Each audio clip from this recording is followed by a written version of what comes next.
Another section you might wish to check out would be the alerts menu. To get there, off the main menu on the left, we click on alerts. This will show us the read and unread alerts that are pending, uh, as well as being able to set the alert rules.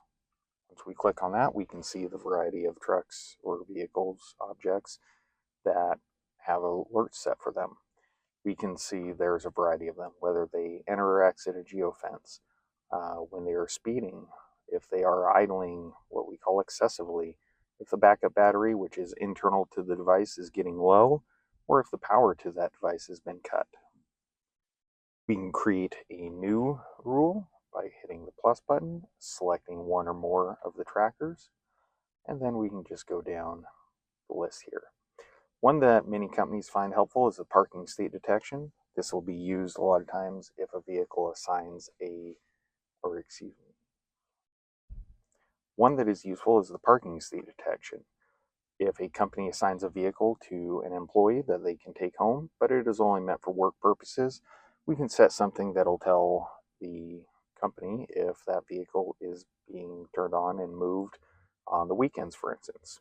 Pickup trucks are meant for work. They're not to tow a boat to the lake or haul a load to the dump, without permission at least. To set this one, we would hit parking state detection. We can leave that description or name as we wish. You can put a new one in. For settings, we can say only when it is inside or outside of a geofence, or just this rule is always on. For notifications, we can say, okay, parking start, parking end, which will tell you effectively, kind of the header on either the email or the text. Push notifications are for when you want real-time notification, or at least as real-time as we can get it, depending on when we receive the notification from the hardware device, and pass that along to your in-app notification on your phone.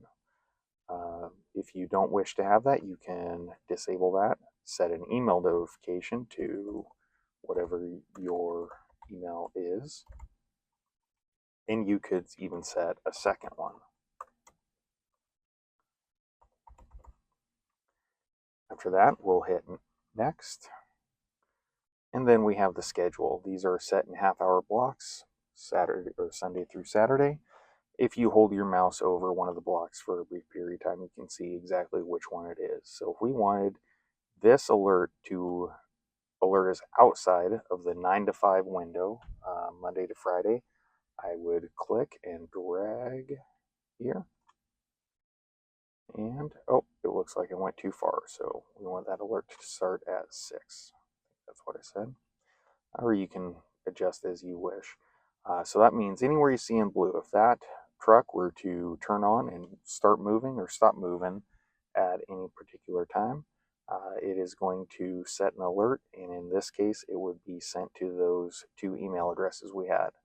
You can also elect to not have it send any notifications. It looks a little odd, but we will be able to pick these up in the reports later. So then it doesn't even bug you on your email.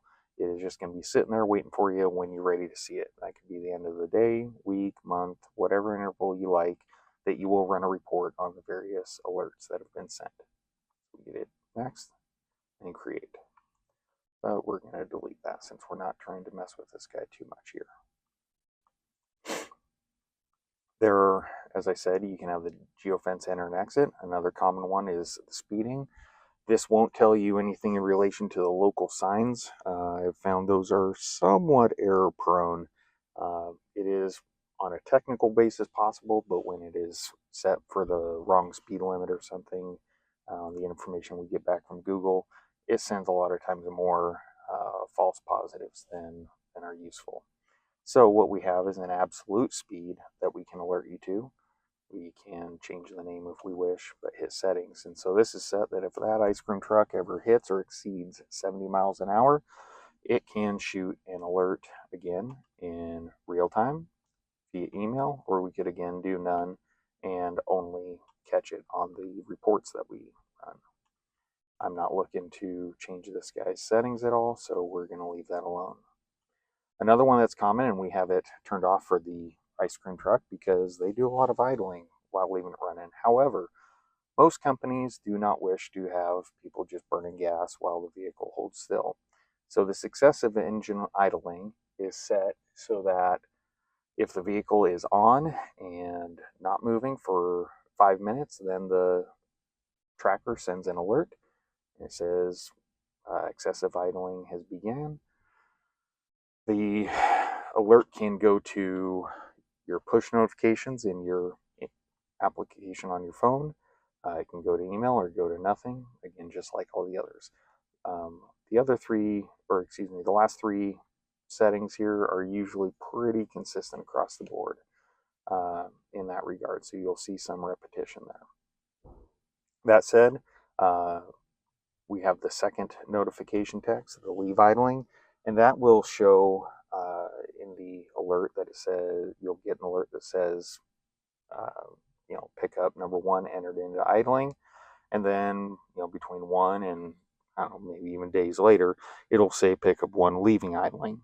What you have to do is a little bit of math since it waits 5 minutes to send that first alert. If it says the idle was only for 3 minutes, you know that you've got to add that first 5 minutes on that were first then seen, so you'd have a total of 8.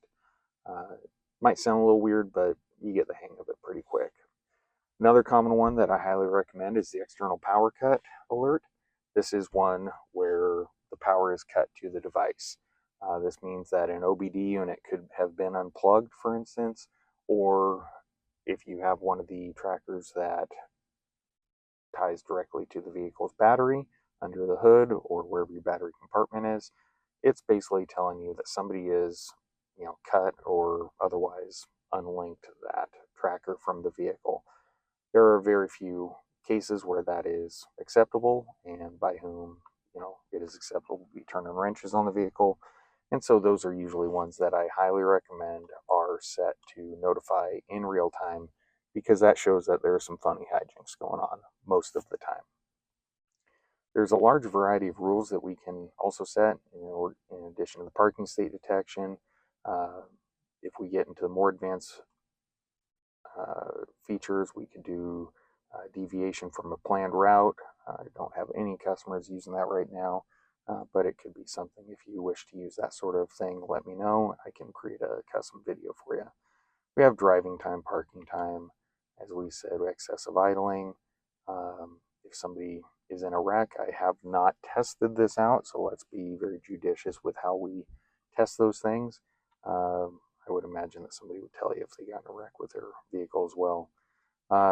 There are GPS jamming, signal loss, and so on like that.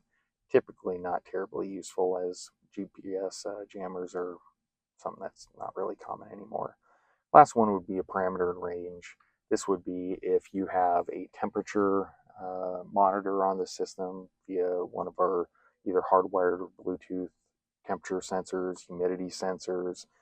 You can even set it so that it'll tell you if the voltage on your battery is getting below an acceptable threshold.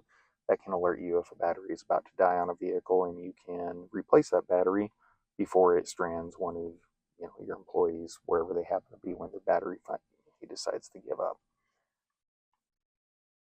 So as we can see, there's a good number of different alerts that we can set. It just really depends on what you want to measure, what you want to be notified to in real time, via email, or just catch on reports later.